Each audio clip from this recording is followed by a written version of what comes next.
Bu ketishda Yaponlardan ham o'tib ketsak kerak. Bir sotikga joylashgan uchastkani qaranglar. 2 etaj, tayyor podключ holatda va narxi ham $99,000.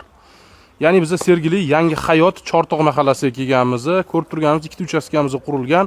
Bittasini ko'rsatadigan bo'lsam, alohida mashina qo'yishning zaizlari bor. Hozir ichkaridan ham ko'rsatib beraman. Hovlimizga kirib keladigan bo'lsak, kirishimiz bilan mana shunaqa uyutli hovlini ko'ramiz. Chiroyli zeleный zonalar qilib qo'yilgan. Sanuzlar bor, ko'cha taraflama. Bu yoqda bo'lsa letniy kuxnalarni ham ko'rishimiz mumkin. Asosiy binoga kirib keladigan bo'lsak, mana shunaqa katta hol bilan boshlanadi. Полностью теплый pol qilingan deyishyapti. Ikkinchi etajga chiqib zinamiz.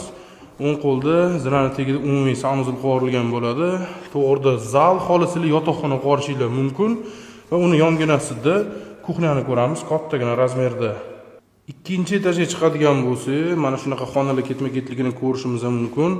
Birinchi xonamiz, yotoqxonamiz katta-katta ishlangan, bemalol mebel qo'ysanglar bo'ladi.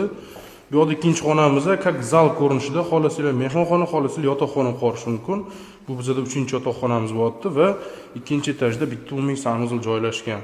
Ko'rib turganinglardek 4 xonali uchastkamiz bo'lyapti. Binoning maydoni 114 kvadrat metr. Narxini eslataman, $99,000. Juda ham zo'r variant bo'ladim. Kompaktli hovlilarni ko'rdinglar.